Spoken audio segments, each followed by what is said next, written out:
hasta ahora se ha oído. Hoy nos va a hablar sobre el Vedanta. Él es lógicamente una persona que ha estudiado mucho este tema y aparte de esto es que lo vive, ¿no? Entonces, qué mejor que poder tener a alguien como Albert para podernos dar un poco más de profundidad de un tema que en la rama Arjuna hace años que lo estamos profundizando, y este año todavía se va a hacer más en el grupo de estudio que se va a hacer los miércoles y que ya ha empezado ahora, o sea que para las personas que hacían este grupo todavía les va a ser más interesante la conferencia de hoy de Albert. Para algunas de las personas que no lo conozcan, Albert Farré, él es el doctor en filosofía.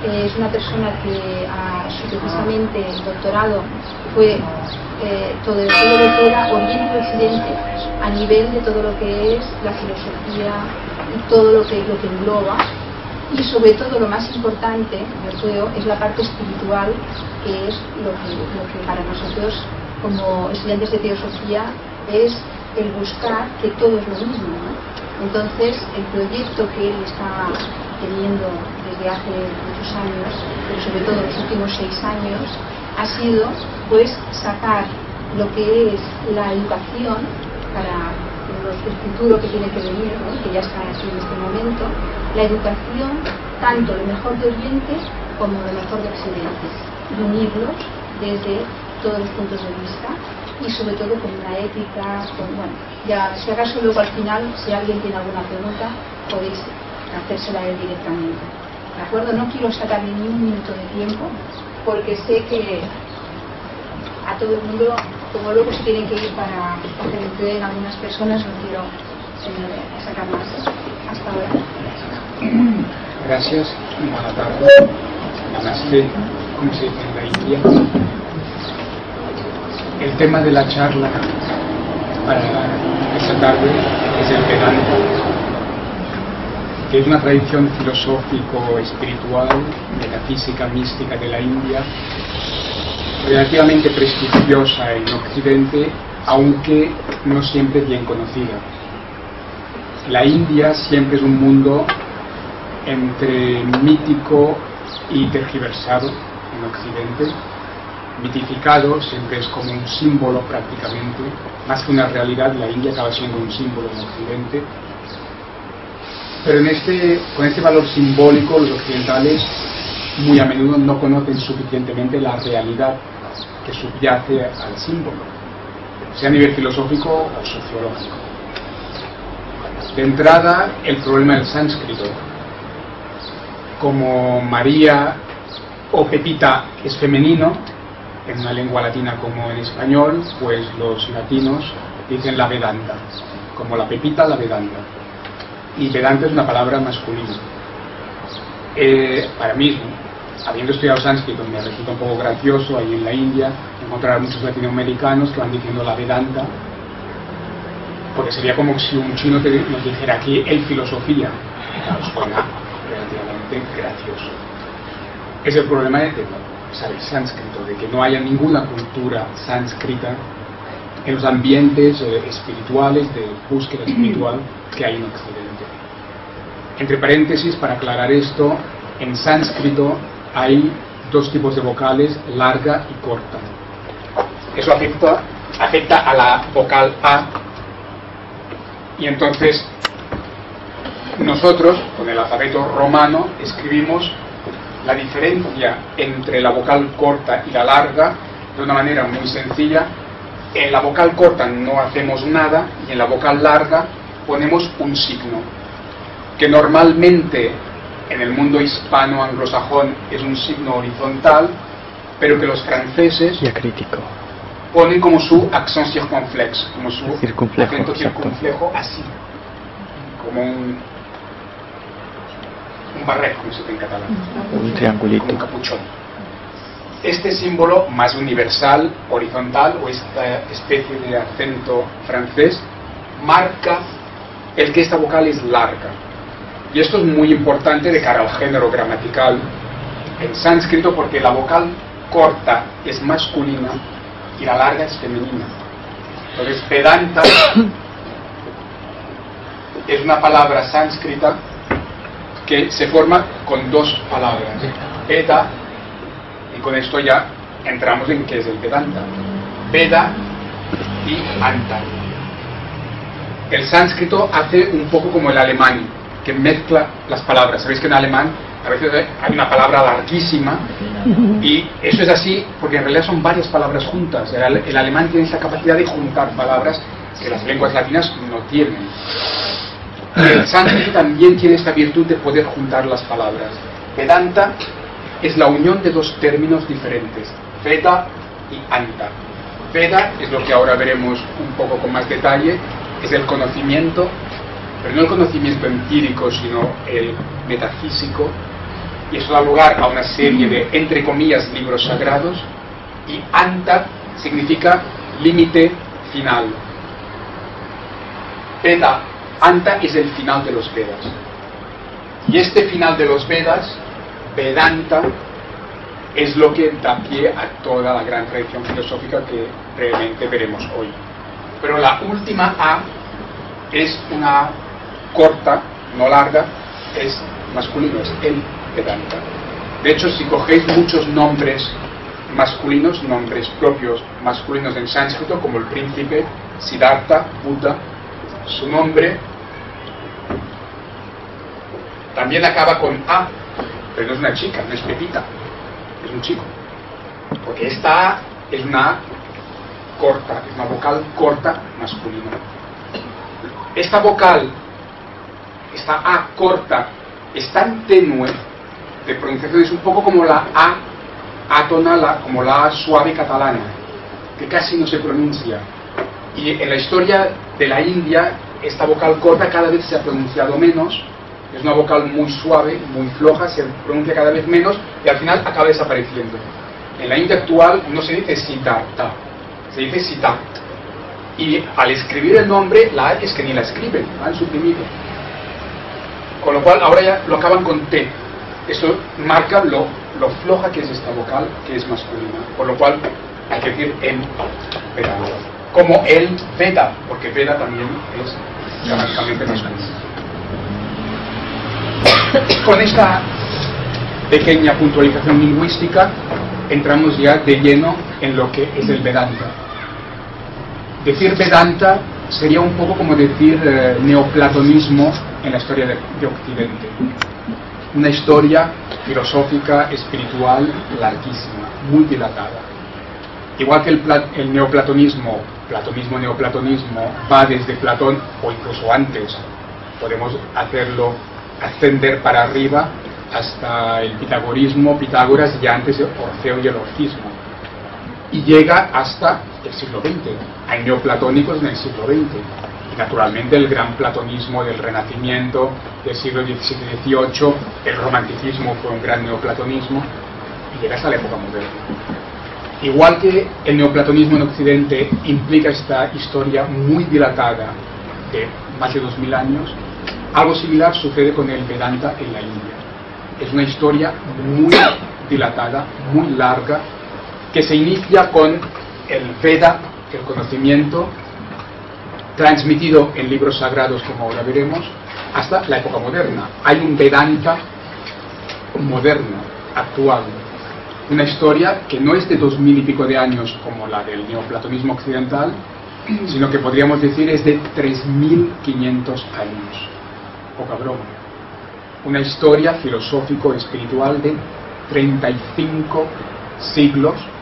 Según la historiografía moderna, en la India dicen que no son 3500 sino 6000, 7000. Y algunos historiadores occidentales dan la razón a la historiografía tradicional de la India, y hay incluso algunos elementos científicos para apuntarlo. Resumiendo, para que el esquema y la evolución histórica quede muy clara, esta historia larguísima de 35 siglos pasa por varias etapas. La etapa inicial sería lo que nosotros llamamos los Vedas, que son, insisto, entre comillas, unos libros sagrados que recogen Veda, el conocimiento sagrado, el conocimiento metafísico. estos, entre comillas, libros sagrados, digo, insisto en entre comillas, porque en su origen, hoy en día están publicados, podéis ir a una librería y comprar los Vedas, y os lleváis 4 volúmenes enormes, casi hace falta una carretilla porque pesan. En su origen no eran libros físicos que te llevas a casa cogiendo el metro, eran tradiciones orales de maestro a discípulo. Y eso es muy importante porque implica un cambio completo de mentalidad. Así que los Vedas eran tradiciones vivas que luego han cristalizado en libros. Esto, según la historiografía ortodoxa, académica, empieza hacia el 1500 antes de Cristo, 35 siglos atrás. Según la historiografía india, no es el 1500, sino el 6000, 7000 antes de Cristo. Y algunos historiadores occidentales dan crédito a la tradición india aportando algunos elementos. De hecho, cierta historiografía tradicional de la India dice que todas las civilizaciones antiguas son mucho más antiguas de lo que dice la historiografía moderna. Y hay historiadores científicos occidentales que empiezan a dar la razón a la historiografía tradicional. Estos mismos historiadores indios dicen que Egipto no empieza hace 6.000 años, sino el doble. Y empieza a haber una historiografía científica que se da cuenta de que algo puede haber de cierto en todo ello. Pero bueno, pongamos lo que os saldrá en todos los libros. Estos libros, entre comillas, que eran vivos, están más o menos configurados, según la historiografía ortodoxa, hacia el 900 antes de Cristo, cuando los arios, que ya ocupan toda la llanura gangética, fundan la ciudad de Varanasi, la ciudad más antigua del mundo, aún habitada, aún viva, una ciudad que tiene casi 3.000 años, pero que aún está viva, no como ciudades que son puros yacimientos arqueológicos. Según la historiografía oficial, repito, entre el 1500 y el 900 antes de Cristo, cristalizan estas tradiciones que llamamos Vedas. Esto es el inicio del Vedanta. A partir de aquí, esta India viva, dinámica, profunda, que es un gurúkula, una comunidad de maestro a discípulo, continúa, porque está viva, es una tradición viva, no muerta, continúa evolucionando. Y en la evolución produce una nueva saga, una nueva línea de, entre comillas, libros filosóficos sagrados, que, repito una vez más, son tradiciones vivas. Y esta segunda línea de tradiciones vivas que van reactualizando, viviendo, experimentando, investigando continuamente, se llaman Upanishads. Son, entre comillas, libros filosóficos, metafísicos, sagrados de la India bastante conocidos en Occidente. Aquí hay una cierta disputa de género gramatical de cara a la traducción a lenguas como las latinas. En inglés, the Upanishads, no hay problema en inglés. En las lenguas latinas hay un poco de debate filológico si hay que decir los Upanishads o las Upanishads. Porque hay palabras que en sánscrito son claramente masculinas. Veda es masculino, Siddhartha es masculino, es un nombre de hombre. Hay palabras que son claramente femeninas. Shakti es femenino, es la energía, es el principio metafísico femenino. Así como la conciencia es el principio metafísico masculino. Hay palabras que son claramente masculinas, hay que son claramente femeninas, y en sánscrito hay palabras neutras, como en alemán. Pero nosotros no tenemos neutro.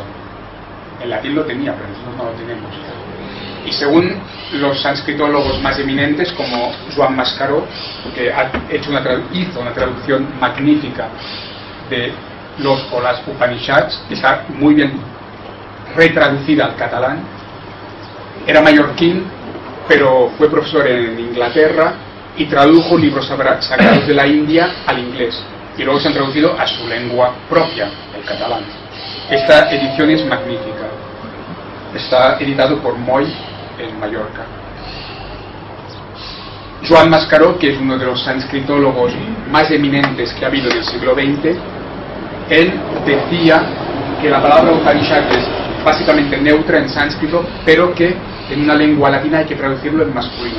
Él considera que la palabra se tiene que traducir en masculino, en género gramatical masculino en nuestras lenguas latinas que hacen la distinción. Por lo cual él dice que hay que decir los Upanishads. Y de hecho, esta edición catalana, a partir de su traducción inglesa, dice als, en catalán als, los Upanishads. Él decía que el género más correcto es el masculino, siguiendo el origen sánscrito. Hoy en día se ha puesto de moda el género femenino. No os asustéis, porque yo hablo de los Upanishads, no os asustéis si un día vais a cualquier librería y veis las Upanishads en otras traducciones, porque hay sanskritólogos que lo traducen como las Upanishads. Se dan las dos cosas. En inglés no hay problema. Upanishads es muy importante porque en estas escuelas, entre comillas, libros sagrados o filosóficos, se da una evolución a partir del conocimiento que empieza con los Vedas. Como la India es una tradición viva, no queda todo acabado, cerrado, sino que continúa evolucionando. Pero continúa evolucionando no desde el intelecto árido, de lo que la modernidad ha intronizado, sino desde la vivencia interior. Como se da una evolución histórica, el lenguaje también empieza a cambiar. El lenguaje de los Vedas es difícil para un occidental, porque es un lenguaje de una época relativamente arcaica, es un lenguaje mítico, simbólico, y si no conocemos el lenguaje de manera bastante concreta, podemos leer y nos podemos perder un poco. Es difícil leer los Vedas, sobre todo sin una guía apropiada, porque es un lenguaje de una época demasiado lejana para el hombre moderno. En cambio, los Upanishads ya son posteriores, empiezan a no redactarse porque es una tradición viva, sino a componerse, a elaborarse como escuela viva hacia el 700 o 600 antes de Cristo, cuando los Vedas ya están acabados. Nos estamos acercando a la fecha histórica crucial de 500 antes de Cristo. Los Upanishads casi que empiezan a elaborarse, a desarrollarse alrededor del 500 antes de Cristo. Y esto es muy importante porque esta época de la humanidad, no de la India, de toda la humanidad, ya no es la época arcaica de los Vedas. Pensad en el 500 antes de Cristo, ¿qué pasa en China? ¿Qué pasa en Grecia? Es el nacimiento de la filosofía. Y los primeros Upanishads empiezan hacia el 700 o 600, pero continúan en pleno vigor ya hacia el 500, 400, 300, la época de Sócrates, Platón, Aristóteles.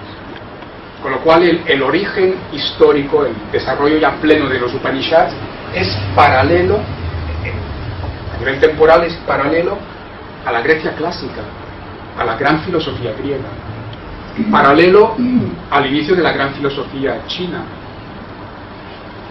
Es decir, estamos en un momento de la historia humana en que surge la filosofía. Más o menos al mismo tiempo en varios lugares del mundo, dentro del mundo de las antiguas civilizaciones. Grecia, India, China.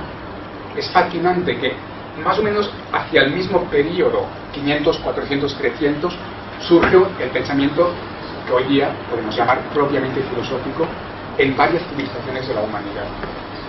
Y eso es muy importante porque entonces el lenguaje de los Upanishads, la manera en que se hablan estos textos, ya no es como en los Vedas. Es la época de la filosofía, es la época del surgimiento de la filosofía en varias civilizaciones. El lenguaje, la manera de tratar las cosas ya es más filosófico, lo cual quiere decir que para nosotros nos es más próximo, es más cercano. Un occidental, una persona del mundo moderno occidental, puede leer los Upanishads mucho más fácilmente que los Vedas, porque existe esta transición histórica. Es un pensamiento ya más sistemático, más filosófico, más conceptual, que entendemos más fácilmente, aunque hay algunos referentes mitológicos que también hay que conocer.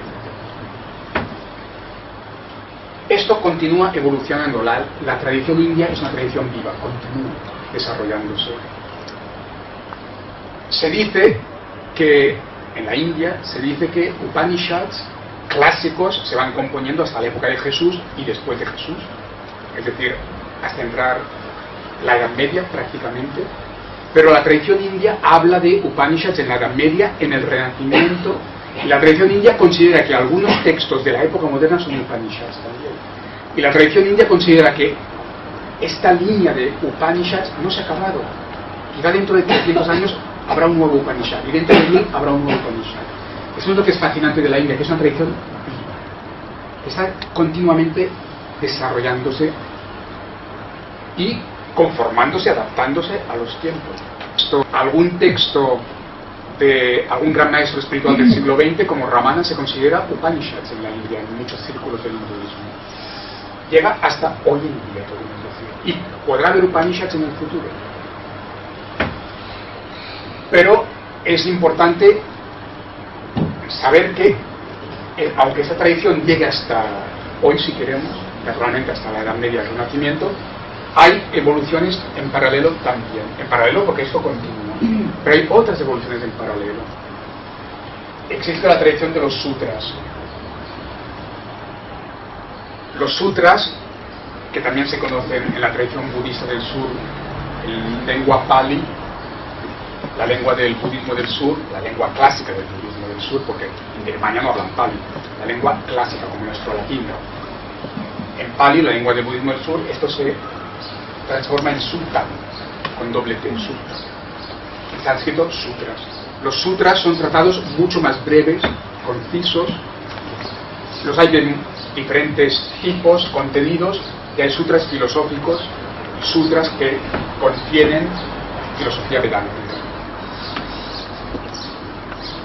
Y luego de este desarrollo histórico a través de estos tipos de, entre comillas, libros, Vedas, Upanishads, Sutras, surge la tradición filosófica medieval que conocemos en el sentido estricto como Vedanta.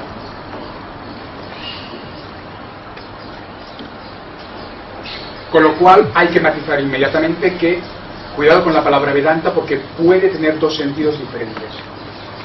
Vedanta puede referirse a dos conceptos completamente diferentes, dentro de la misma visión, pero puede ser dos conceptos históricos completamente diferentes. Vedanta puede ser toda la gran tradición, en todo su desarrollo histórico, a partir de los Vedas, Veda Anta, el final de los Vedas, Upanishads, hasta hoy. Puede ser pues todo el desarrollo histórico, o bien Vedanta puede significar una escuela o un conjunto de escuelas filosóficas de la Edad Media que cristalizan después de los sutras. La palabra Vedanta es ambigua, tanto significa todo el proceso histórico a partir de los Vedas como un conjunto de escuelas medievales que se forjan en la Edad Media, básicamente, desde el inicio de la Edad Media. Y como escuelas de la Edad Media configuran un sistema filosófico clásico. Que son dos usos de la palabra diferentes. Recordad, Vedanta puede ser todo el desarrollo histórico a partir de los Vedas. En un segundo sentido histórico, Vedanta es un conjunto de escuelas medievales que conforman un sistema filosófico clásico de la India. Y eso es medieval, básicamente medieval. Este es el cuarto nivel de Vedanta. El Vedanta en sentido histórico concreto que se ciñe a la Edad Media como un conjunto de escuelas que configuran una escuela, entre comillas, clásica, históricamente medieval. Y como la India está siempre viva y va generando filosofía mística, maestros continuamente hasta hoy en día, la historia no se acaba en la Edad Media o podemos hacerlo durar hasta el Renacimiento, sino que la historia vuelve a eclosionar en plena época moderna, cuando se da lo que hoy en día llamamos el nuevo Vedanta.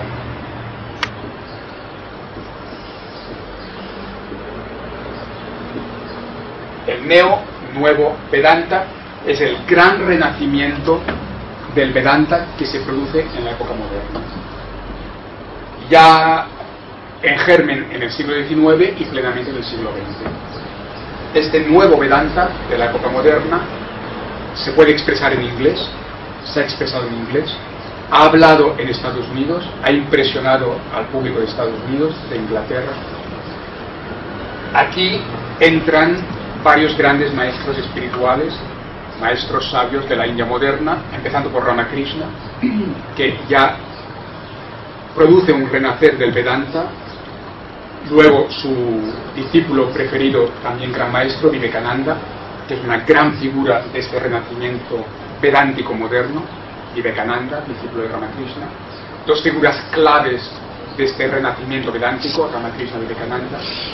Pero luego también tenemos a Sri Aurobindo, que es un filósofo místico extraordinario. Y Aurobindo también es básicamente vedántico de línea y es también considerado como uno de los padres del Neo-Vedanta. Otros maestros más cercanos históricamente, como Satya Sai Baba, también se considera en la línea del Neo-Vedanta. De hecho, podríamos decir que el Vedanta es realmente como el platonismo en Occidente, en el doble sentido histórico y filosófico, o sociológico. Decía antes, al empezar, el platonismo, el neoplatonismo es una historia larguísima de 25 siglos, más o menos. El Vedanta es una historia de 35 siglos.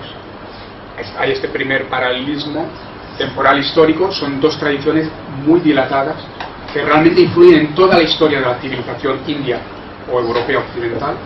Pero hay otro paralelismo más sociológico, que es que ambas tradiciones son las que más impactan su civilización respectiva. Entre las grandes tradiciones filosóficas de Occidente, realmente hay que reconocer que el neoplatonismo, el platonismo, es la que más profundamente ha impactado a la civilización occidental. El número de artistas, pensadores que han sido profundamente influidos por el platonismo es ingente. Es entre las grandes tradiciones filosóficas la que han dilatado históricamente más profundamente, ha moldeado el pensamiento occidental, el pensamiento profundo.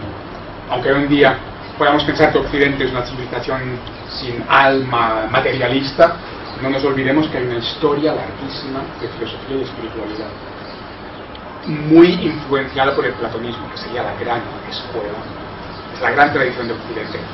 El equivalente del platonismo en la India es el Vedanta, es la gran escuela, dilatada históricamente 35 siglos, con figuras importantísimas, contextos importantísimos. Es la tradición que amalgama, que junta los más grandes textos y los más grandes filósofos y sabios, y la que más ha moldeado la imagen y la esencia, podemos casi decir, de la historia cultural filosófica de la India, sin olvidar que hay otras tradiciones, sin olvidarlo naturalmente, pero es la tradición más conocida, más influyente.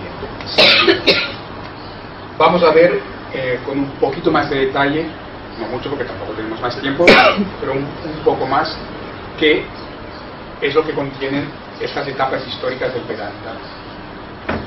Sobre los Vedas no voy a decir mucho porque no tenemos suficiente tiempo y es un tema muy complejo de los Vedas. Solo apuntar que los Vedas se constituyen, decía, como escuelas diferentes. Básicamente dan lugar a 4 grandes tradiciones que cristalizan en 4 grandes libros. En este periodo, según la historiografía oficial, el conjunto más antiguo es el que se llama Rig Veda. Luego están Yajur y Sama Veda, y el conjunto último es Atharva con TH, Atharva Veda. Rig Veda, Yajur Veda, Sama Veda, Atharva Veda. Son las 4 grandes configuraciones de escuelas, entre comillas, libros, que conforman los Vedas. Unos textos muy complejos donde hay de todo, absolutamente de todo.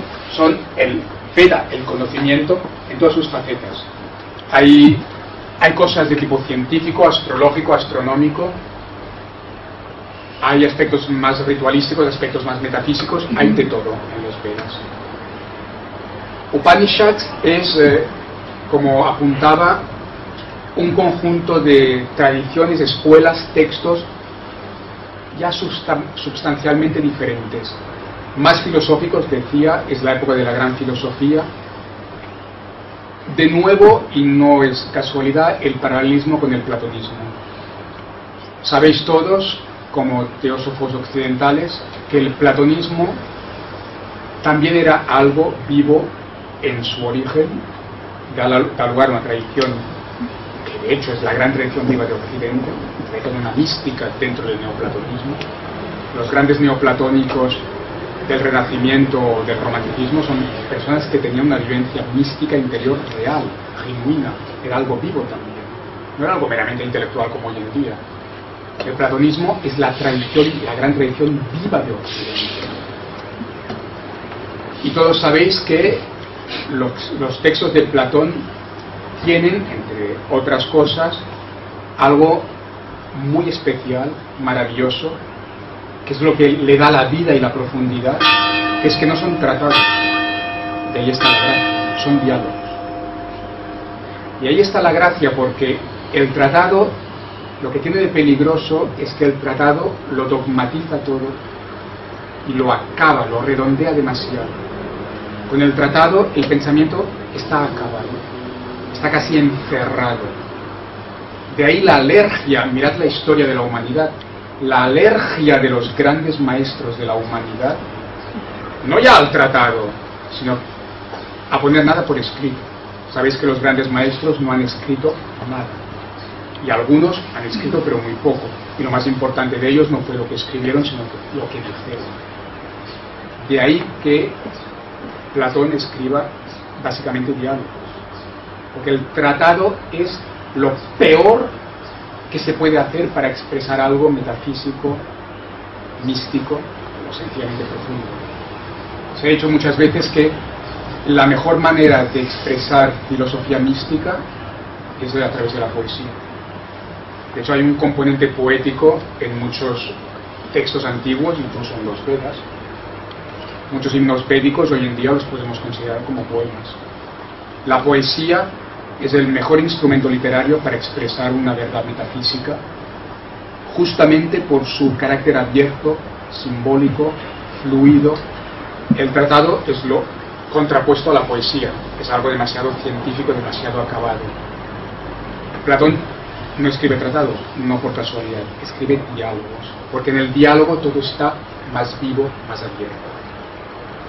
Y os imagináis que los Upanishads de la India no son tratados, sino que, aunque hay una diversidad de textos, muy a menudo los Upanishads también están reproduciendo diálogos. Otro paralelismo maravilloso entre el Vedanta y el platonismo. Platón escribe diálogos, los Upanishads muy a menudo son diálogos. No es casual. Porque en el diálogo la palabra está abierta, está viva, es fluida. No se establece un dogma, no se dogmatiza nada, no se finaliza nada. Y el diálogo de los Upanishads, como diálogo platónico, nos está recordando que estamos, con el platonismo, con el Vedanta, ante una tradición viva, un punto fundamental que quiero recalcar todas las veces que sea necesario. Ante una civilización como la nuestra, de la palabra muerta, del sistema acabado. Hemos encerrado la vida, la profundidad, el fluir, la belleza de la vida en el sistema. Fijaos en el mundo moderno, todo es sistemático, todos son sistemas. Y eso es lo que más repugna a un místico, a un filósofo profundo. Por eso los diálogos platónicos son diálogos, por eso los Upanishads reproducen muchas veces un diálogo entre maestro y discípulo. Es la esencia de los Upanishads, es la esencia del Vedanta, de toda esta historia vedántica de 35 siglos. Maestro-discípulo, diálogo.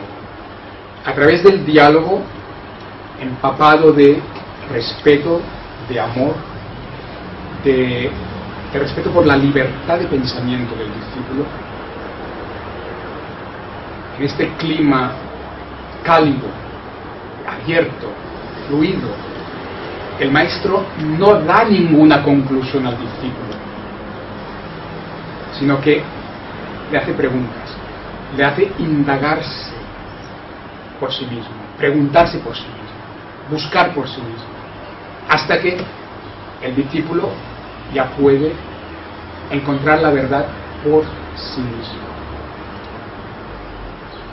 Hasta que el discípulo es capaz de vivir, experimentar aquello que el maestro con una leve insinuación podía apuntar.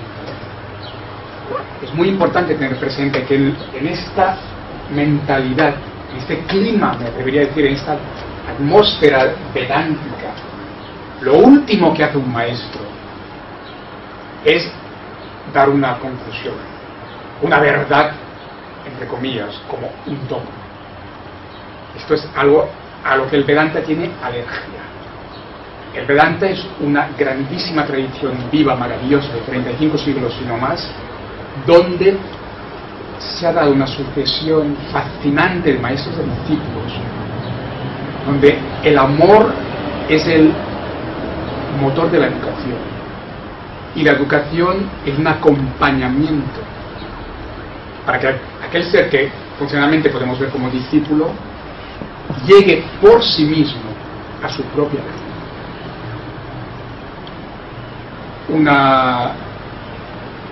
La única conclusión vedántica o búdica sería que el discípulo no tiene que creer nada de lo que le dice el maestro, sino simplemente escuchar lo que dice el maestro. Y lo que dice el maestro no será nunca una conclusión, sino una pregunta. No será nunca un dogma, sino una invitación. No será casi ni una indicación, sino una insinuación, para que el discípulo encuentre, investigue y encuentre por sí mismo, si quiere encontrar, si quiere. Este carácter abierto, amoroso, con una libertad de pensamiento que en una época como la moderna, que tanto ruido ha hecho con la libertad de pensamiento, se ha perdido completamente. ¿Qué es la libertad de pensamiento?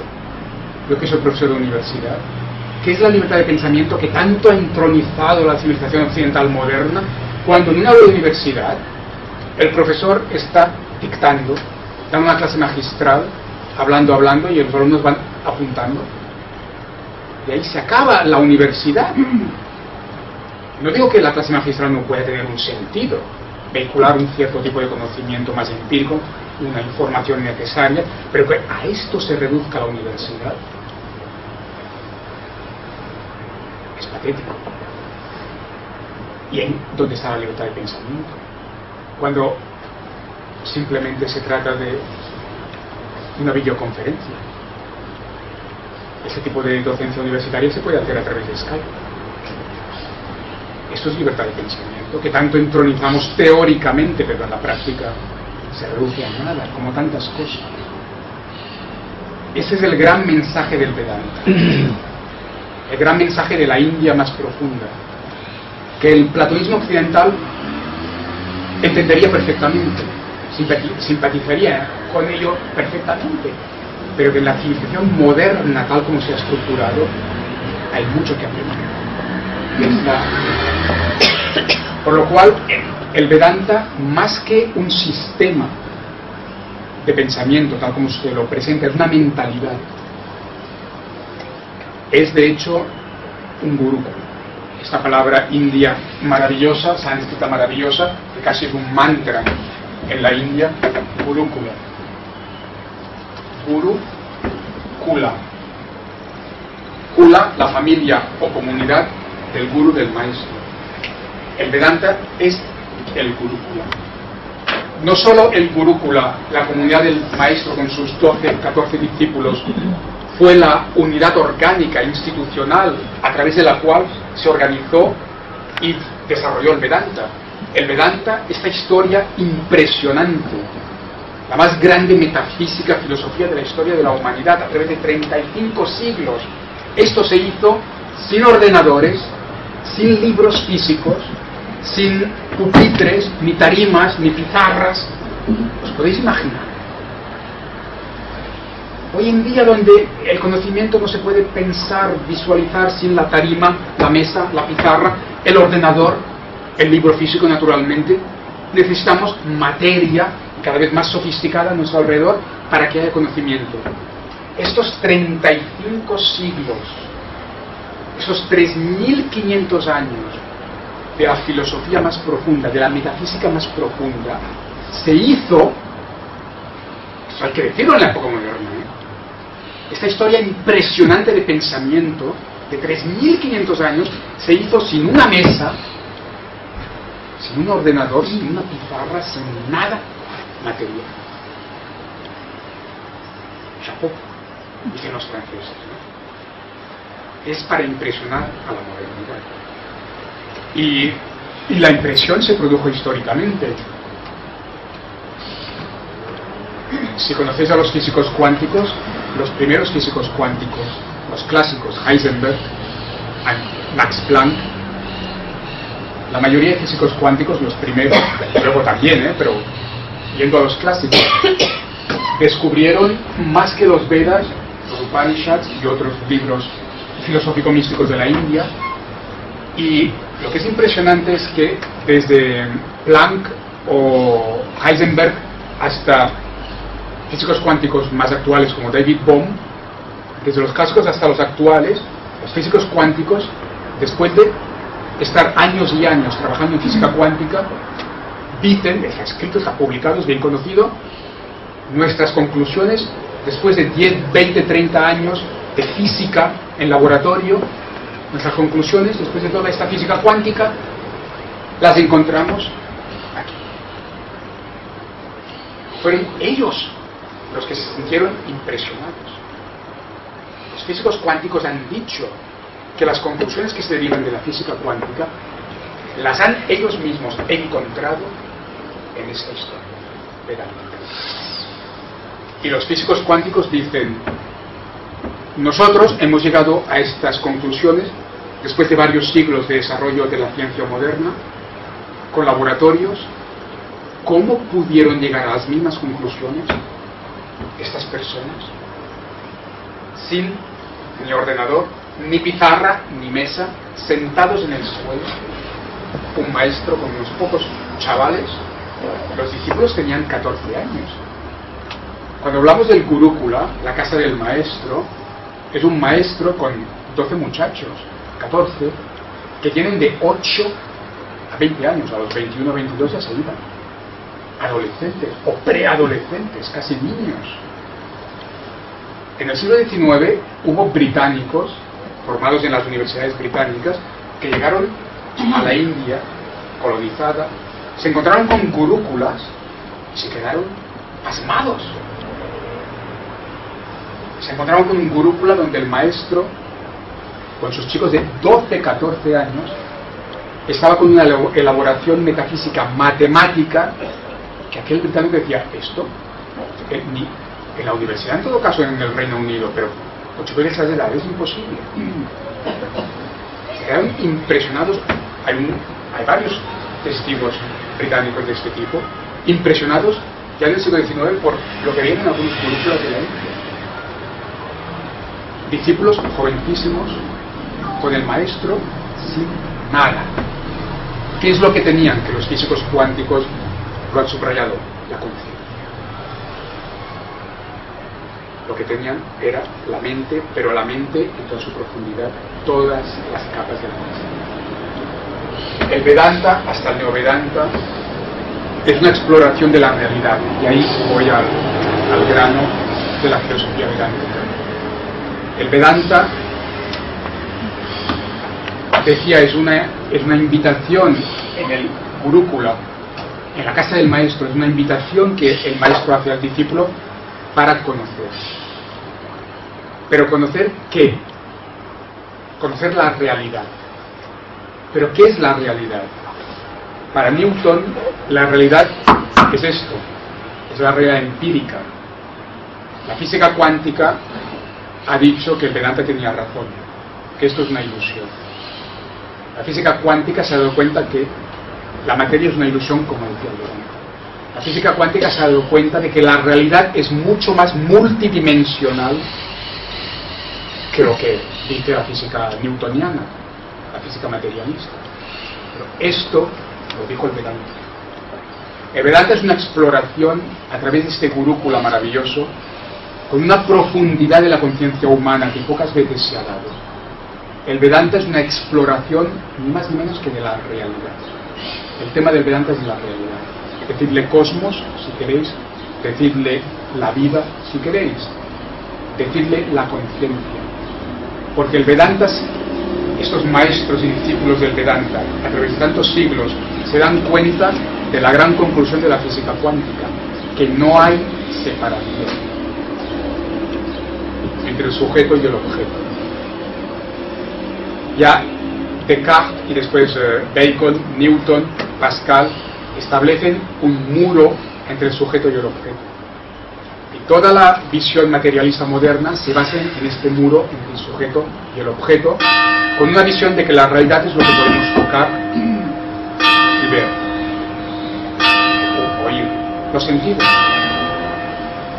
El Vedanta exploró la realidad en profundidad y se dio cuenta de que la realidad, como la conciencia, no es solo lo que podemos a través de los sentidos tocar, ver o oír, sino que es mucho más, que hay como diferentes niveles, capas de la realidad y de la conciencia. Dándose cuenta los físicos cuánticos además de que no se pueden separar la realidad objetiva, el cosmos, y la conciencia del sujeto, como había creído la física, la ciencia mecanicista. Aquí hay cosas de las que no tenemos tiempo ahora para hablar, como el efecto observador, que es un punto fundamental de la física cuántica, donde el físico se da cuenta, el científico se da cuenta de que al hacer un experimento para observar una realidad, el experimento y pues el observador está modificando la realidad, por lo cual no existe una realidad objetiva que científicamente un observador neutro pueda observar. La observación está incidiendo en lo que está observado. El efecto observador hace que se derrumbe esta separación dualista entre objeto y sujeto. Y eso hace que el vínculo íntimo entre conciencia y realidad sea mucho más claro y más inteligible, algo que el Vedanta ya había dicho. Más allá, la física cuántica se da cuenta, esto empieza ya con Einstein, de que la aparente materia es de hecho energía pura. No existe la materia, tal como nos parece que existe, es una ilusión. Maya, un gran concepto del Vedanta. El Vedanta decía, la materia, el mundo visible es maya, ilusión, porque de hecho es energía, y la energía es inseparable de la conciencia. Esta es una gran conclusión de la filosofía vedántica. Lo que aparentemente es materia, de hecho es energía, y la energía es indisociable de la conciencia, no se pueden separar. Y hay muchos niveles, hay toda una serie de planos diferentes de realidad, energía, conciencia. Esto, la ciencia moderna típica, mecanicista, a partir de Newton, no lo puede ni entender. La física cuántica lo entiende. La física cuántica se da cuenta a través del estudio del átomo y de todo el mundo subatómico. La física cuántica, el estudio del átomo, hace darse cuenta al científico cuántico de que la aparente materialidad es una ilusión pura. La materia está casi vacía y es energía. La materia, se acaba diciendo en física cuántica, es un tipo de energía que queda como aparentemente solidificada. Es una apariencia. Y no solo esto, el desarrollo de la física cuántica, en David Bohm es muy claro, y en otros autores también, Heish, un gran físico, más reciente, Laszlo también, hay una serie de grandes científicos que se dan cuenta, toda la teoría relacional, la ciencia relacional va por ahí también, todo el desarrollo último de la ciencia se da cuenta de que lo que aparentemente es materia, la energía, el cosmos contiene información, que no hay una separación entre una conciencia que tiene información y un cosmos material cortado. Todo esto es ilusorio.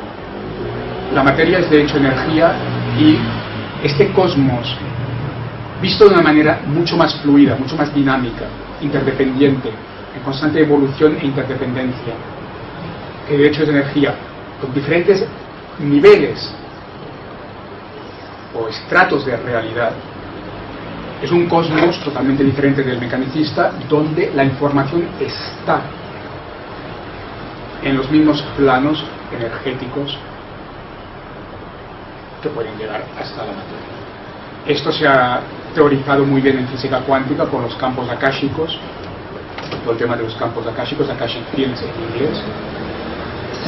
Pero aparte de la teoría propiamente dicha de los campos akáshicos, Akashic Fields, que algunos autores como Laszlo presentan muy bien, hay otros físicos que no se mueven exactamente de esa línea, como Heish, que acabo de nombrar, que está diciendo lo mismo.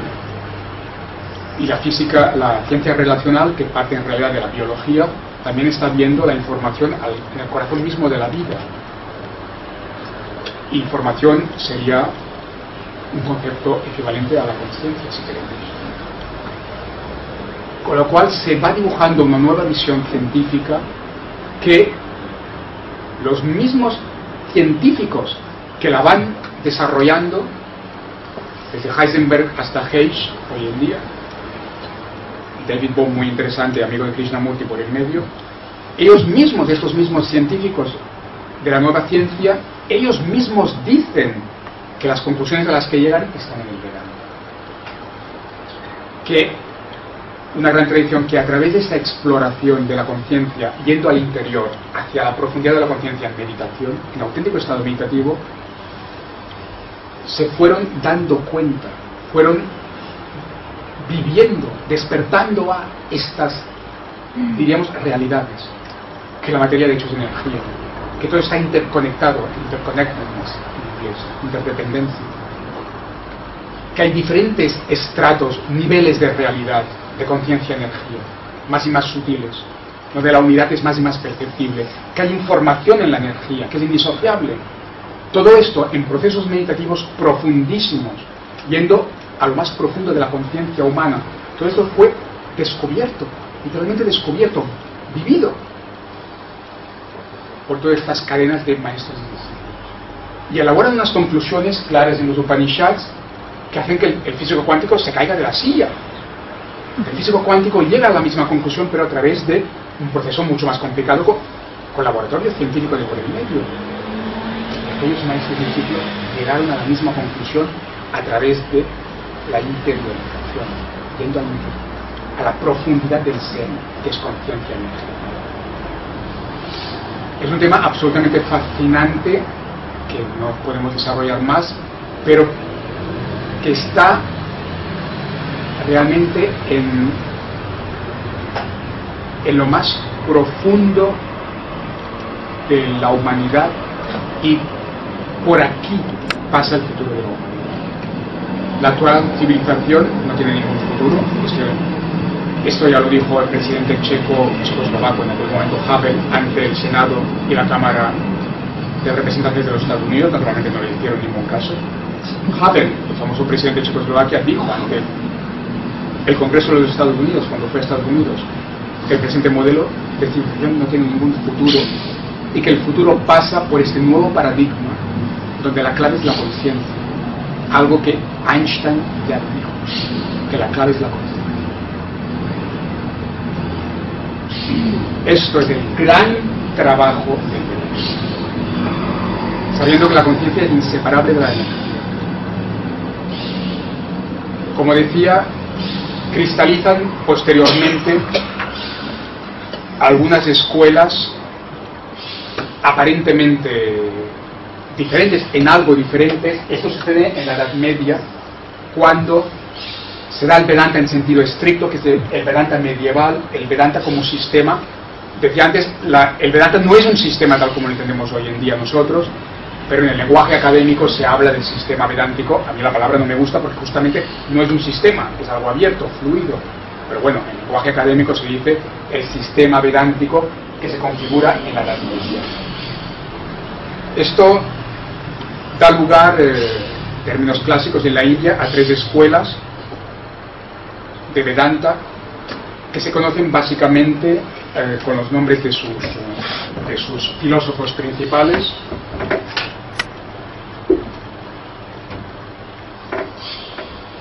Este Vedanta medieval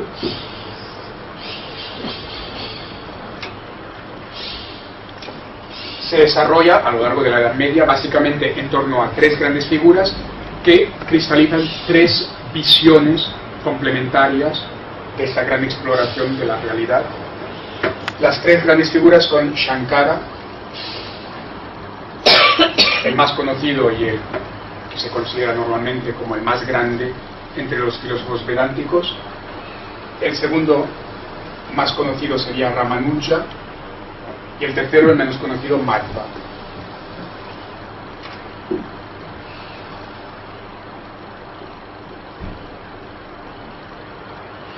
Shankara, Ramanuja y Madhva son los tres grandes filósofos vedánticos en torno a los cuales aglutina una visión vedántica relativamente diferente y complementaria. El Vedanta, pues, no último, sino más bien medieval, da lugar a estas tres escuelas o visiones complementarias. El Neovedanta de la época moderna, a partir del siglo XIX, se fija sobre todo, o desarrolla sobre todo, Shankara el primero y secundariamente Ramanuja.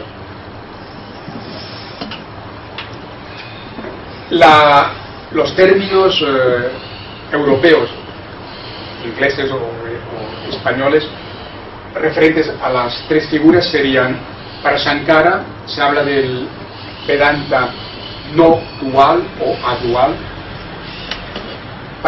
En cuanto a Ramanuja se habla de no dual o adual diferenciado del Shankara. Y Madhva sería el Vedanta dual. Estos serían los tres nombres de las escuelas en español, no en sánscrito. Shankara sería el Vedanta adual o no dual, Ramanuja el Vedanta adual o no dual diferenciado, y Madhva sería el Vedanta más dualista o dual. No dual diferenciado y dual o dualista. Estos son los nombres tradicionales, clásicos de las escuelas, y estas las tres grandes figuras. Brevemente, porque esto daría lugar no a una sino a varias sesiones, pero brevemente, ¿dónde está el matiz entre estas tres visiones? Básicamente, la diferenciación o el matiz vendría por la visión o la experiencia de la unidad. El gran tema donde se podrían separar estas tres interpretaciones vedánticas sería en torno a la unidad.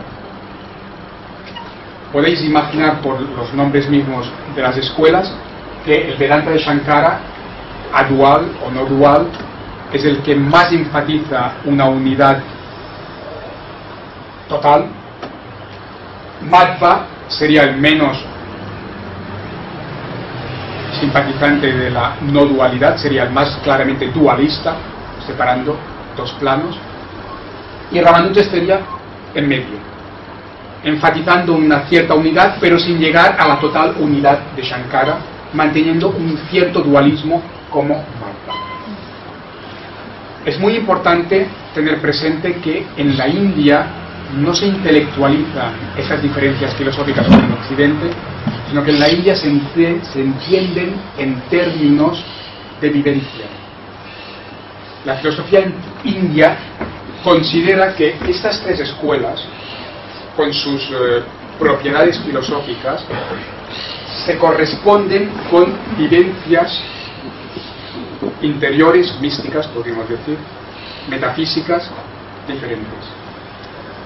Con lo cual, habría un componente de realidad ontológico en esas diferencias.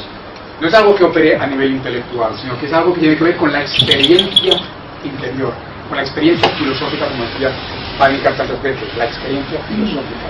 La filosofía que es expresión de la exploración interior, del viaje hacia el interior en estado meditativo. En la India se considera que Madhva, Ramanuja y Shankara tienen experiencias diferentes, lo que decía antes de los diferentes planos de la física cuántica y del Vedanta. En la India se considera que Madhva, Ramanuja y Shankara llegan a explorar planos diferentes en este cosmos multidimensional, con varios planos. Estos tres filósofos llegan a conectar con planos diferentes, por lo cual están experimentando realidades diferentes, por lo cual expresan interpretaciones diferentes. No son disputas meramente intelectuales o teóricas, sino que en esta exploración interior, en esa aventura de la conciencia, han llegado a planos de la realidad diferentes. En una visión ascendente, típicamente vedántica y platónica, Madhva se quedaría en un plano inferior, naturalmente, Ramanuja mucho más arriba, pero no al final de todo. Shankara sería el que llegaría al final del todo. Es muy importante tener esto presente para no reducir estas escuelas filosóficas de la India a intelequias, a meros debates eruditos, como una mente moderna podría pensar. Desde el mundo empírico que podemos tocar, la metafísica india, como la platónica, como la cábala, como la sufí, como la budista, consideran que hay diferentes planos. Por encima en términos de más y más sutil, por encima del mundo empírico, visible, que podemos tocar, el cosmos se sutiliza, se hace más y más sutil. Y en cada plano están conciencia y realidad indisociables. Planos más y más sutiles. Y más unitivos. Cuanto más ascendemos hacia planos más y más elevados, sutiles, más fuerte es la experiencia de la unidad. Y en sánscrito se dan nombres a estos diferentes planos. No tenemos tiempo de entrar en todo el detalle hoy, porque esto hoy daría lugar a un curso anual de todo un año. El sánscrito, la filosofía india en sánscrito, da nombres a estos diferentes planos. Cogemos lo que dice el budismo mahayana. El budismo mahayana da nombres diferentes a los mismos planos, pero cogemos el griego, la filosofía griega, y es impresionante ver cómo la filosofía griega dio nombres a los mismos planos.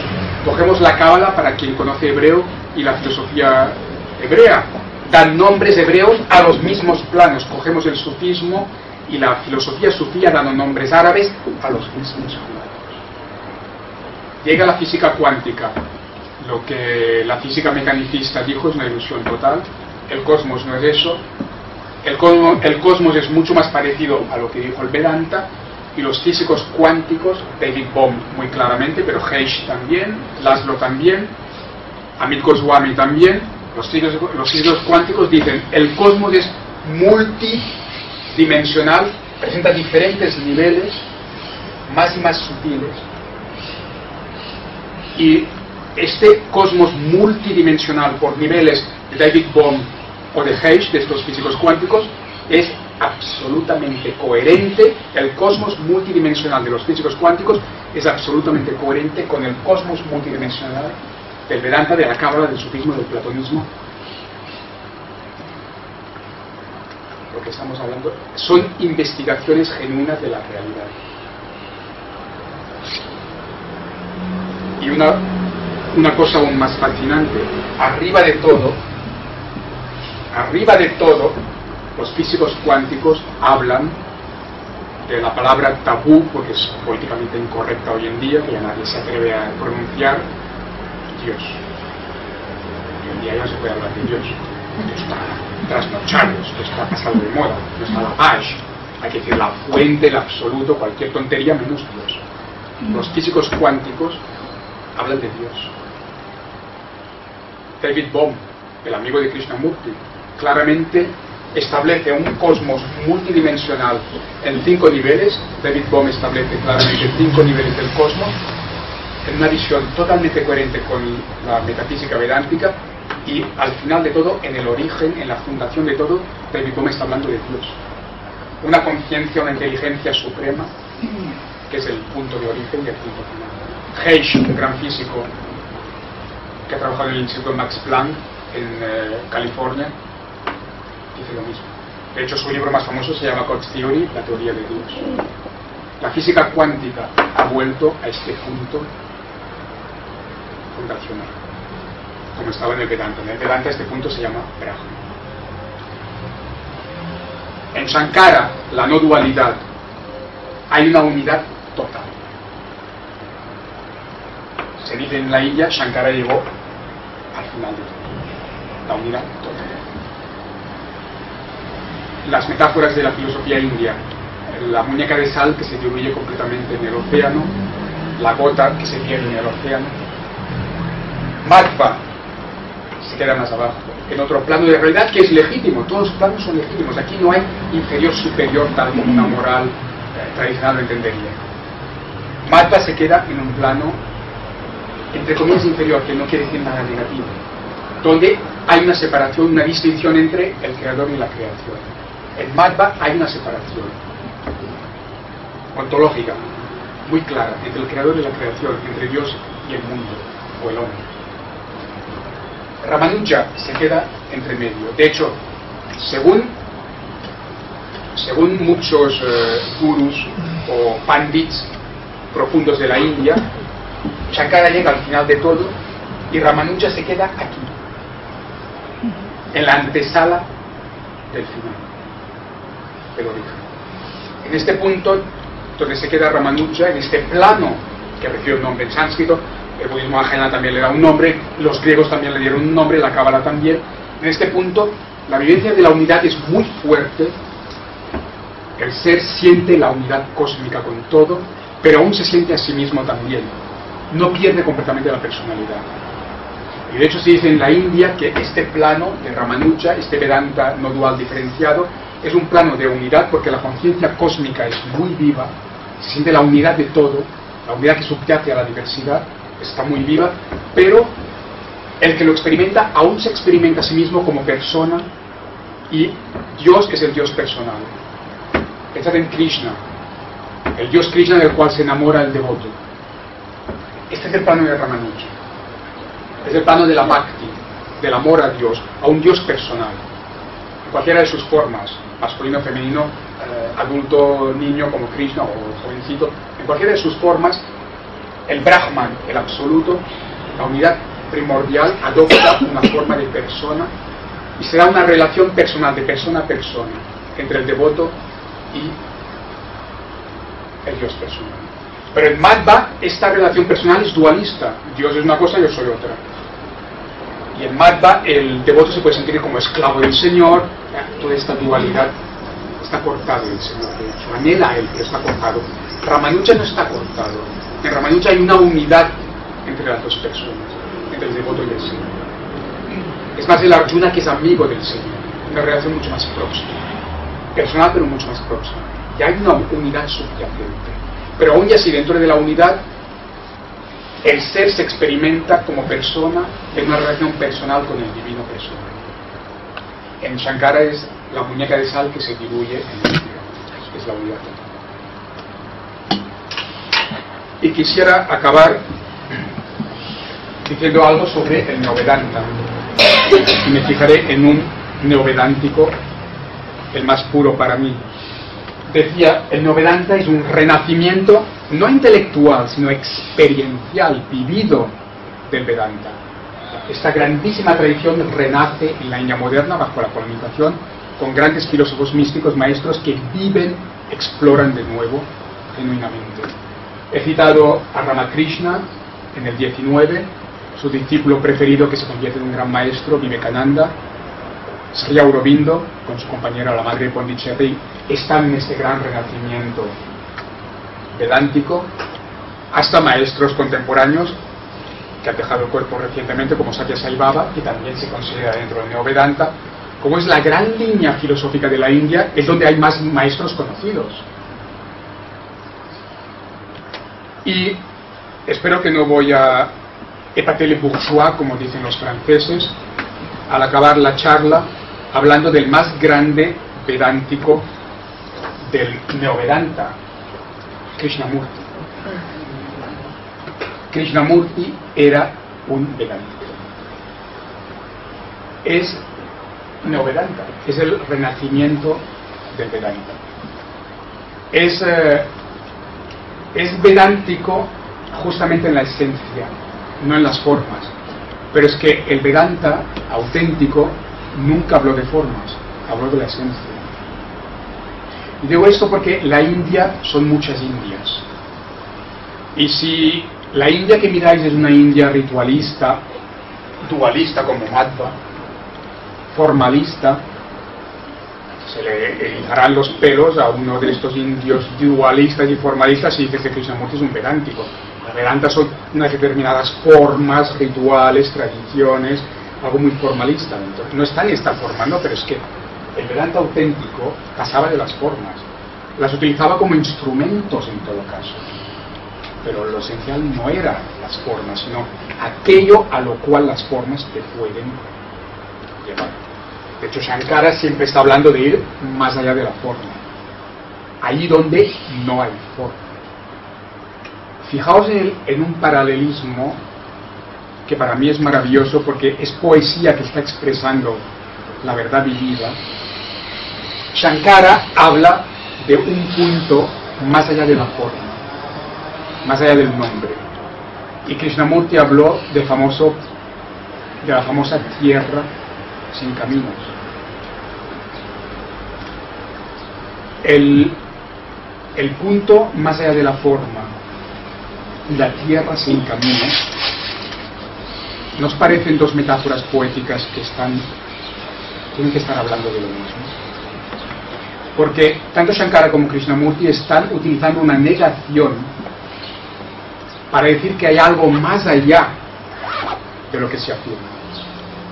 Shankara está diciendo, la humanidad, y Madhva todavía, está atrapada en las formas, como Newton, y esto se da cuenta el físico cuántico. Shankara dice, el ser humano normal, Newton también, está atrapado en las formas. Hay algo más allá de las formas. ¿Y qué dice el más grande vedántico del siglo XX, el vedántico más puro del siglo XX, de la modernidad, Krishnamurti? ¿Qué dice? Que la mayoría de la humanidad está atrapada en los caminos y que hay una verdad más allá de los caminos. Pero los caminos y las formas es lo mismo, pertenecen al mismo plano de la realidad, que es este de abajo, es abajo de todo. Los caminos, las formas están aquí, abajo, en el plano inferior. Y los dos, Shankara y Krishnamurti, los dos están hablando de algo más.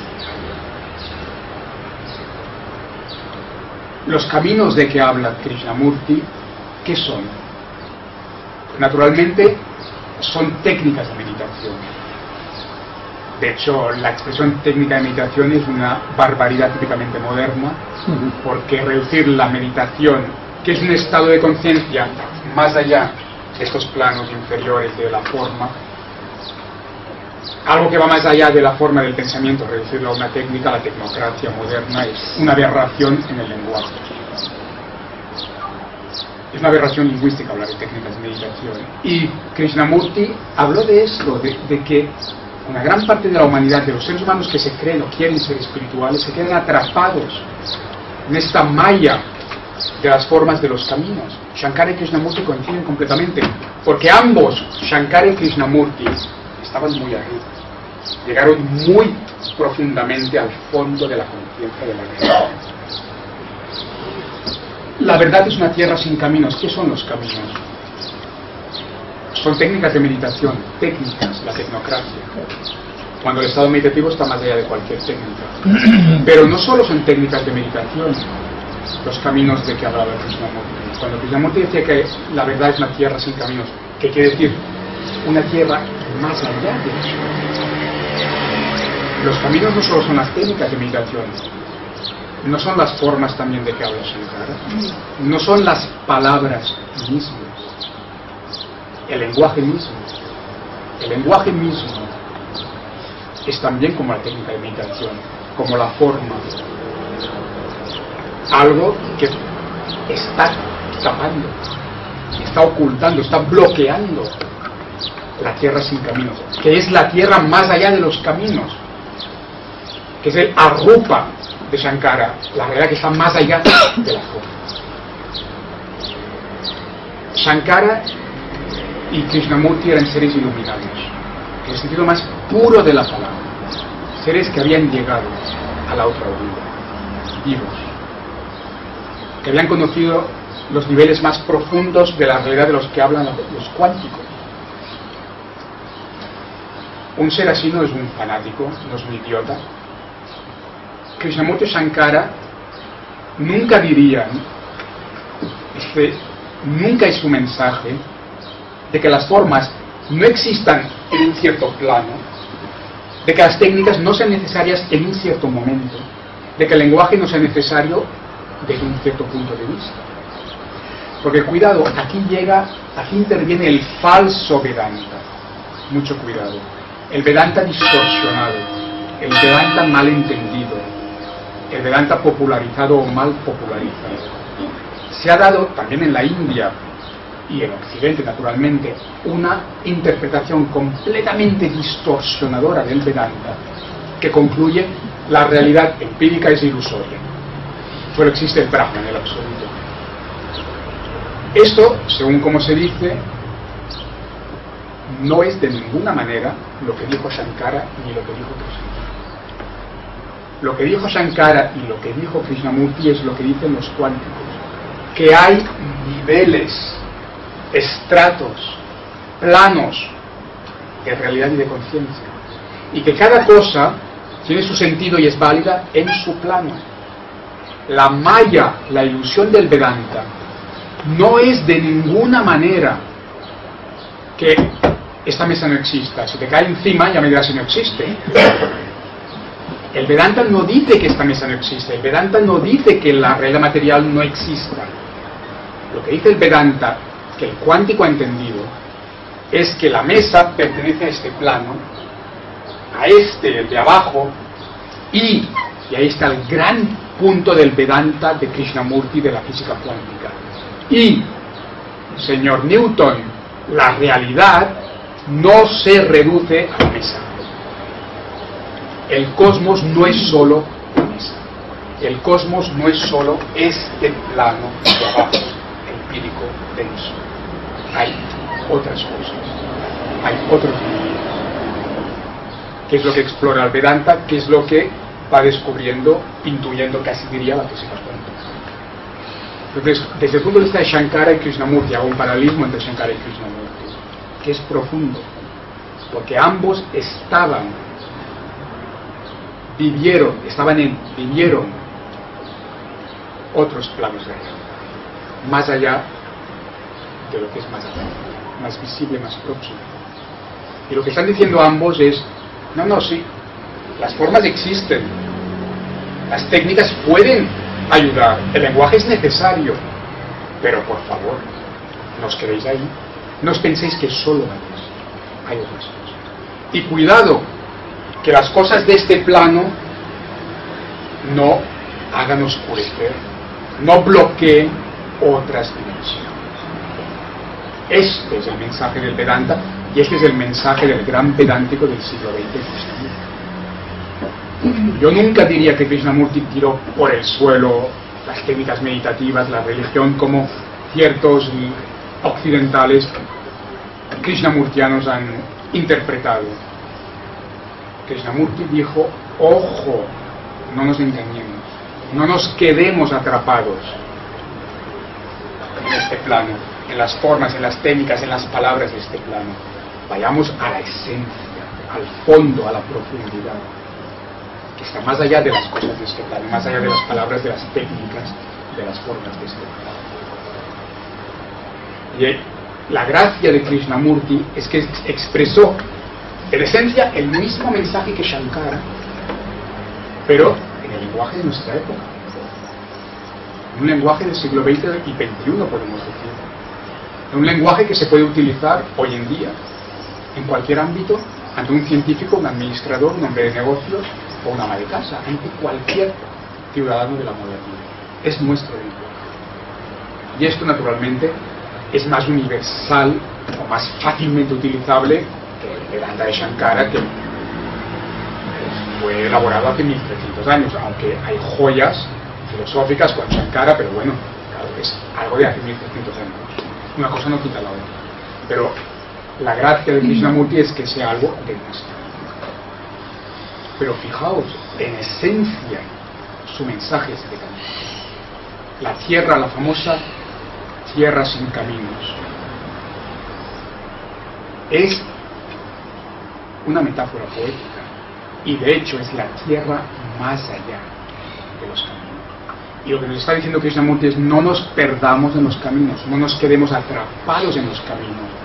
Ahí fue su rebelión contra una cierta interpretación de la teosofía y unas ciertas formas, no de la teosofía profunda, sino de la sociedad de tal lugar, de tal tiempo. Krishnamurti fue siempre un teósofo en profundidad, un auténtico teósofo. Krishnamurti fue el auténtico teósofo, el auténtico vedántico, que vivió la esencia de las enseñanzas como algo vivo, profundo, real, luminoso, que transmite, que despierta, incita a los otros a despertar. Y su rebelión contra la sociedad teosófica, totalmente manipulada por seres negativos que quieren simplemente atacar, fue una rebelión no contra la teosofía, sino contra ciertas interpretaciones, contra ciertas formas que él se dio cuenta que estaban bloqueando la esencia. Esa es la verdadera teosofía, fue un verdadero teósofo. Y toda su reconciliación profunda con la teosofía a lo largo de su vida es clarísima. Pues se dio cuenta él de esto. Este punto es muy importante porque he oído barbaridades en Europa sobre Krishnamurti, pero barbaridades, como si fuera casi un pensador anarquista que lo tira todo por el suelo, pero es que no ha entendido nada. Era un místico. Sus experiencias místicas son impresionantes. Todo lo que nos está diciendo es Shankara, es Vedanta, Advaita. Y su rebelión es contra las distorsiones, no contra la esencia. Él vive la esencia. Su rebelión es contra las distorsiones de la esencia, que naturalmente se pueden dar en cualquier lugar, se dan en todos los lugares. En todas las tradiciones ha habido distorsiones, en todas. Y ahí está su rebelión. Su rebelión es de hecho un grito de alerta. Cuidado. Cuidado porque las organizaciones, este plano de abajo, empírico, puede bloquear el acceso a la esencia, puede distorsionar el mensaje esencial. Ahí está el peligro, según Cristo. Ahí es donde está su grito de alerta. Cuidado. Cuidado que lo que pertenece a este plano y es legítimo en este plano no nos corte todo este camino ascendente. No nos corte de ahí, de los planos de ahí. Que el lenguaje, que los rituales, que las técnicas de meditación, que las formas no nos oculten y bloqueen, distorsionen lo profundo, lo esencial, el mensaje esencial, los niveles más profundos de conciencia, la unidad de fondo, el amor que es ontológico, que es una capa profunda del ser, que es cósmico. Ese es el gran mensaje de Krishnamurti. Un mensaje vedántico, shankariano, advaita, no dual, filosófico en profundidad. Y una recomendación maravillosa para cada ser humano de este mundo posmoderno, donde la cultura que hemos recibido, la educación que nos ha moldeado, nos está animando continuamente a criticar, a ver lo negativo, a atacar. El mensaje de Krishnamurti, también podríamos decir, es crístico. Jesús, diciéndolo vulgarmente, no critiques a nosotros, critícate antes a ti mismo. Antes de ver lo que pasa en nosotros, obsérvate a ti mismo, literal en los evangelios. Un gran mensaje de muchos grandes sabios. El mensaje de Krishnamurti es el mismo. Krishnamurti nos está invitando continuamente en todos sus diálogos maravillosos, en todas las charlas maravillosas que dio. Krishnamurti nos está invitando continuamente a parar un momento. Porque la mente mono que dice justamente Vedanta, monkey mind en inglés, la mente mono, el Vedanta, la mente no para. No para sobre todo de criticar, de ver en los demás, en uno mismo naturalmente nunca. Krishnamurti, fijaos las charlas que daba Krishnamurti, como son continuamente una invitación a pararse, a parar esta mente mono que no para de ir para afuera, de criticar hacia afuera. Parar un momento, y al parar todas sus charlas nos están continuamente invitando a que dejar de mirar afuera, de criticar hacia afuera y mirar hacia adentro, observar qué pasa en nosotros, qué estamos haciendo. Y cuando observamos, realmente entendemos lo que está pasando en nosotros. Cuando realmente entendemos lo que está pasando en nosotros, dejamos de criticar hacia afuera. Y entonces es cuando empieza la verdadera transformación. Porque estamos empezando a desbloquear, dicen los físicos cuánticos, a un nivel que no nos pensamos, hologramas energéticos. Los físicos cuánticos están diciendo que el pensamiento tiene una entidad real, crea estructuras energéticas que son holográficas. Y los físicos cuánticos están diciendo que poca broma, es que con todo lo que estamos tirando para afuera, de crítica, de negatividad, está creando a nivel energético real una serie de espacios energéticos, de estructuras energéticas holográficas que ahí se quedan. Y ahí estamos atrapados, está atrapada la humanidad. Krishnamurti nos dice, párate, deja de criticar afuera, pensar que vas a cambiar el mundo, que la revolución está afuera, para todas esas tonterías. A veces provocaba al ego Krishnamurti como auténtico maestro. Decía, párate y empieza a observar lo que pasa dentro. Observa tus pensamientos, cómo estás reaccionando. Lo cual quiere decir empezar a entender, a comprender cómo estás operando, cómo opera tu mente.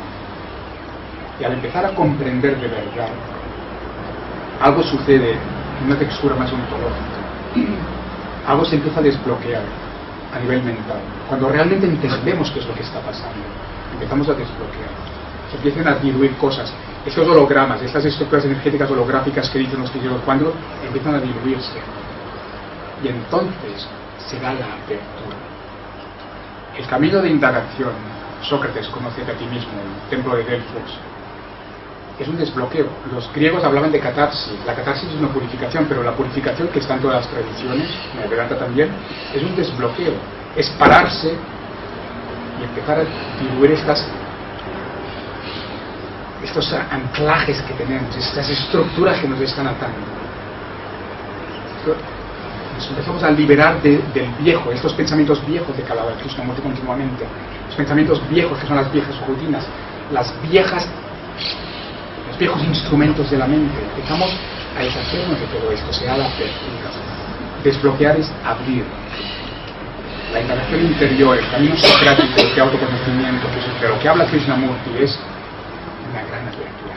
Se habla de la apertura de la conciencia. Cuando se da esta apertura es cuando surge algo mucho más profundo desde dentro del ser humano. Estos valores humanos fundamentales de que ha hablado el Neovedanta, que están dentro del ser humano, bloqueados completamente por esta mente criticona que siempre va hacia afuera. El gran mensaje, las cosas de este plano de abajo, que no bloqueen cosas mucho más profundas. Cuando empezamos a desbloquear todo lo que ata en este plano inferior, empiezan entonces a salir. En sánscrito se dice vikas, como la flor, florece, sale de dentro para afuera, florece algo que está dentro. Krishnamurti utiliza la metáfora de florecer también varias veces. Florece el amor, esto es muy krishnamurtiano. Florece, se desbloquea, se abre desde dentro, florece lo que está en capas más profundas, más elevadas. Florece en el plano físico, se abre, florece. La interioridad más profunda, donde está el amor, que es una experiencia, que es una realidad, que es cósmico, no es simplemente posesivo. Esto sale para el externo, se da, porque la realidad más profunda es donación, se da. Entonces la vida es servicio. El primer libro de Krishnamurti, la educación como servicio. Pues no es un concepto para quedar bien, es una realidad de vida. Toda tu vida es eso. Ese es el gran mensaje de Krishnamurti, dicho en términos vedánticos. Desbloquear todo lo que está bloqueado aquí abajo, para que lo que está más allá de los caminos, lo más profundo que pueda florecer. Y aquí Krishnamurti tiene una serie de metáforas maravillosas. El mensaje vedántico actual en nuestro lenguaje, para nuestro mundo, en toda su pureza. Me atrevería a decir el Shankara de la época moderna, este puritanismo. Creo que ya es tarde y lo podemos dejar aquí. Si hay alguna pregunta, pues podemos aún hacerlo durar unos 15 minutos más. Claro, claro. Por lo menos dos. Sí. Si alguno más. Pero el resto podéis continuar. Nos disculpáis si no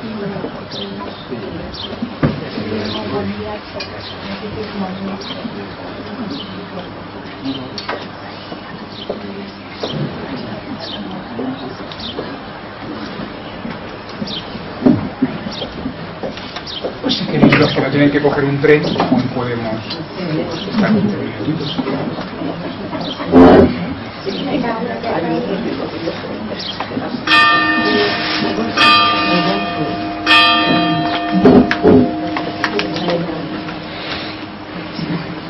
Ya deja todo el material.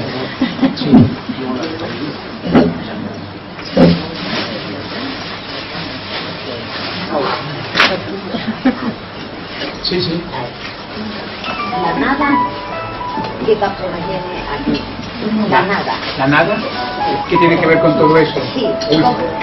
¿qué? No sé cómo explicarme. ¿Qué papel tiene? ¿Qué es? Es una gran pregunta. Es una gran pregunta, sobre todo cuando el budismo, especialmente el Mahayana, tanto ha hablado de la nada, sunyata, según el término budista, y yo diría, como se ha malentendido tanto el tema de la nada, de sunyata, del budismo Mahayana, creo que vale la pena hablar de ello, con lo cual, gracias por la pregunta. Aparentemente habría una cierta casi contradicción entre cierta teoría o doctrina budista mahayana de la nada, de sunyata, y todo este cosmos, esta visión de un cosmos multidimensional y toda esta metafísica vedántica. Ciertos budistas y ciertos intelectuales occidentales modernos han tendido a subrayar una contradicción entre budismo y Vedanta, entre budismo y Upanishads, y desde mi punto de vista, y algunos autores han ido por aquí, no hay ninguna contradicción. Lo que hay es malentendido en todo caso. Desde mi punto de vista, no solo no hay contradicción, sino que hay un paralelismo, coherencia profunda entre el budismo mahayana y el Vedanta, porque si cogemos la metafísica mahayana está claramente, en su metafísica está claramente hablando de una serie de planos ascendentes perfectamente coincidentes con los que enumera y describe el Vedanta, y les da nombres equivalentes, con lo cual no puede ser que haya contradicción. La visión de este cosmos multidimensional es totalmente idéntica, coherente. Ahí no puede haber contradicción. Entonces, ¿de qué tiene que ir esta nada del budismo? ¿Qué quiere decir esto? No quiere decir que se aniquile este cosmos multidimensional. No quiere decir que al final de este recorrido multidimensional, al final de esta escalera metafísica o ascensión metafísica, no haya nada tal como lo entendemos. No puede ser. No puede ser que el sentido metafísico de Shunyata, del budismo mahayana, sea un nihilismo, tal como cierto nihilismo intelectual occidental moderno podría entender. Entonces, ¿por dónde puede ir la cosa? Desde mi punto de vista, cuando la filosofía budista, mahayana sobre todo, está hablando en profundidad en propiedad de shunyata, de vacío, está hablando de vacío de esto. ¿Qué quiere decir? Vacío del bloqueo que se da aquí, abajo. El vacío shunyata, de que puede hablar el budismo entendido en profundidad, metafísicamente. El vacío es vacío de la mente superficial, del intelecto más superficial, del nivel de conciencia que se corresponde a este plano empírico. Esto es el vacío. Es un vaciarse de lo que decía antes, de las formas, de los caminos, que de este plano lo están bloqueando todo. Este es el vacío. Es un vaciarse de aquellos caminos de que hablaba Krishnamurti, de aquellas formas de que hablaba Shankara. Es un vaciarse de este nivel, de todo lo que en este nivel está bloqueado y bloqueando otros niveles más profundos. Es un vacío del yo, pero del yo entendido como ego, como el ego que cree que no hay nada más. Es un vacío de la maya, de la ilusión de que solo hay esto. Ese es el vacío. Es un vacío de ego, de materialismo, de ilusión, de maya. Es un vacío del ego ignorante, es un vacío de avidya, de ignorancia metafísica. Y el vacío de estas formas y caminos, el vacío de este bloqueo, el vacío de esta ilusión, de esta maya, es lo que abre a niveles más profundos, a planos superiores, a la plenitud. Desde mi punto de vista, y autores reconocidos han ido por este camino. El vacío de la maya, del ego, es lo que abre a la plenitud verdadera, que está en niveles más profundos. Y de hecho, se puede considerar que en la metafísica budista, nirvana es esto. Nirvana es este punto, más allá del cual no hay nada. Es el último punto, es el fundamento de todo. Es Dios, es el Brahma. No es ninguna estupidez. Quizás es lo más profundo que se puede decir del budismo. Que en el budismo, este punto,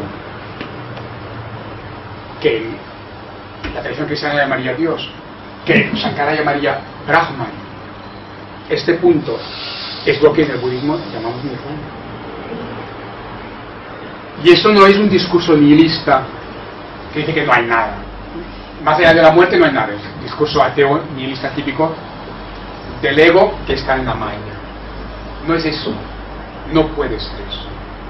Y si examinamos la filosofía budista en profundidad, cosa que no siempre se hace, nos damos cuenta de que en el budismo hay toda una serie de conceptos paralelos a las otras metafísicas.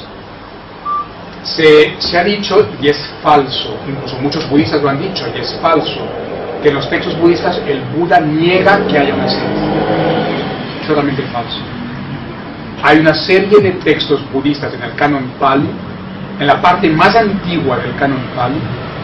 En Pali, supuestamente, Buda está hablando del Atman, de la esencia. Estos textos existen, yo los tengo en casa. Entonces, ¿qué ha pasado en el budismo? En el budismo ha pasado lo mismo que en el cristianismo, lo mismo que en la sociedad teosófica, lo mismo que en la Fundación Krishnamurti, lo mismo que en todas partes. No todos son iluminados en el budismo. Buda lo era, pero todos los budistas no lo son. Y en el budismo ha habido distorsiones, ego, maya, lo que se dan en este planeta, en este plano. Y al hacer una investigación un poco más profunda sobre el budismo, me he dado cuenta que en el budismo ha habido distorsiones, manipulaciones de los textos, y que se ha negado, desde una cierta ortodoxia budista, se ha negado una serie de textos budistas que son perfectamente vedánticos. Existen, que están olvidados por una cierta ortodoxia que ha creado, eso, una ortodoxia, un sistema. El Buda, shunyata, vacío de sistemas para llegar a la profundidad. Ese era el mensaje de Buda. Shunyata, vacío, ¿pero de qué? De ego, de maya, de bloqueo, para ir a la profundidad. De sistemas budistas también. No, supongo que Sí, he contestado suficientemente. Sí. No, ya que han sacado el tema del vacío, de la nada, el equivalente, o entre paréntesis, más o menos, como usted ha hablado antes, de los textos físicos actuales, de la física actual, ¿a qué podría referirse este vacío, este concepto de vacío del Vedanta comparado con la física actual? No sé si me explico. Sí. Vale. Porque hay algunos físicos que dicen que el vacío existe y otros dicen que no. Este es un gran tema que daría para... Mira, lo que yo le contestaría es que Heish, por ejemplo, cojamos al físico Heish, Laszlo va en la misma línea, de hecho Bohm también, pero Heish, Laszlo, estos dos científicos muy concretamente hablan de este tema. Y estos dos científicos de la nueva ciencia, tanto Bernard Heish como Erwin Laszlo, ambos dicen que el vacío no existe. Que el vacío físicamente no existe, que es una ilusión, una malla de la ciencia mecanicista. Los dos lo dicen muy claramente. Los dos dicen, cuando estudiamos el cosmos en profundidad, nos damos cuenta de que la materia es energía, nos damos cuenta de lo que aparentemente está vacío en el cosmos, está vacío de este nivel de abajo. De forma.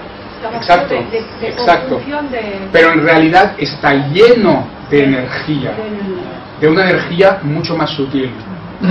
De hecho, estos científicos hablan de la energía del campo cero.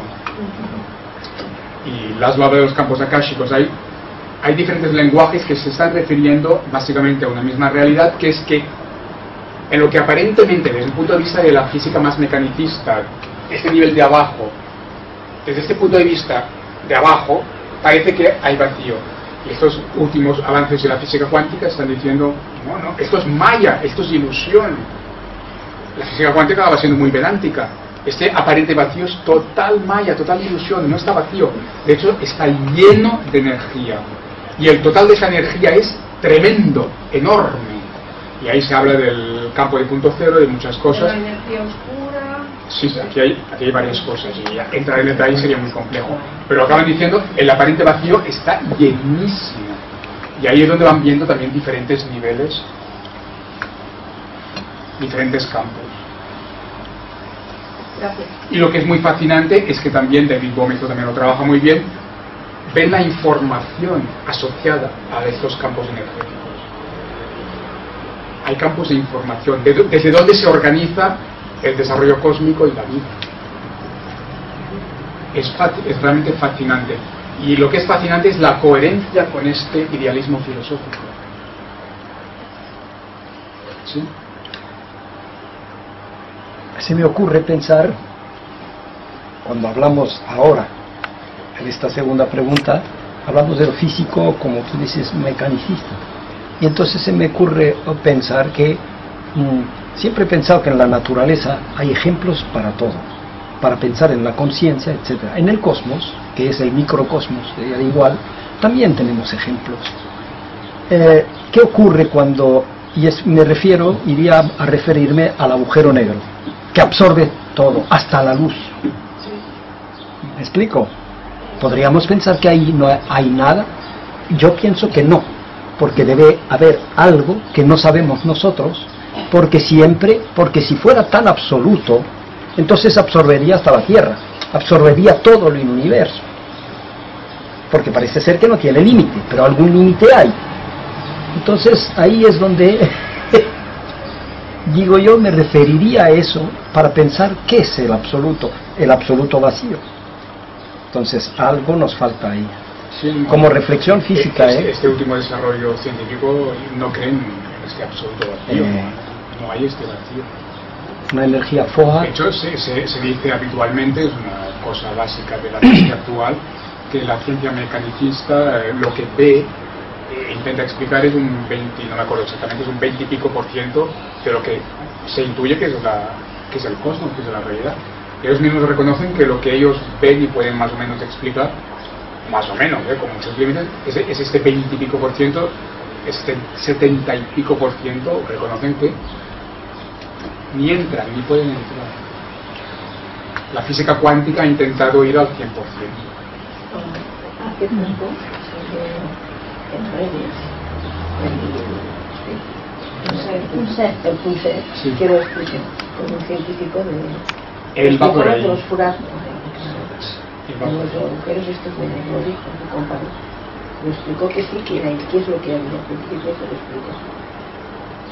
Hace muy poco que lo vieron. No llega nunca.